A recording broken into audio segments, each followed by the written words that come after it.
來看這高等人物竟然會當開嘴講話來小解“馬”這個字的意義，這是高中參國內外5間學校來合作，用馬的這個文物來做主題，讓學生運用 AI 技術來做影片，對外界來分享因的作品。這商朝的馬怎麼長得像個符號？高等人物開嘴講話。來小解馬這字的意義，這是高中參東吳大學等國內外5間學校合作，用馬的文物做主題，讓學生運用 AI 技術來做影片的成果。參與創作的淡江高中米東二表示，伊原底無接去高中參觀，這擺創作讓伊了解要安怎運用 AI， 也對典藏文物更加了解。接觸到了我平常不會接觸的故宮文物。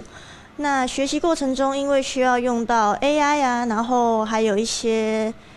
影片創作的 App， 那學習上面跟平常在學校呢就是學不到的東西，所以這是讓我覺得非常新鮮的體驗。拜五高中甲東吳大學對外舉辦成果發表會，高中院長表示，高中提供文物影像甲相關資料，讓學生透過 AI 的工具來創作，希望為典藏創造新的想象，也讓大家對文物的欣賞有新的啟發。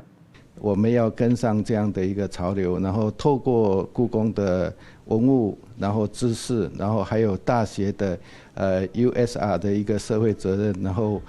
推廣到所有的高中，甚至未來的國中小學。AI 持續改變人類的生活，高中也希望高中會當成做一個大型的教室，對幼稚園到大學攏會當運用高中的資源。那這屆完成的數位作品，以來按算透過高中公開展示，讓更加多民眾以不同的方式親近文物，感受傳統文化迷人的所在。記者東家良、謝桂林台北報道。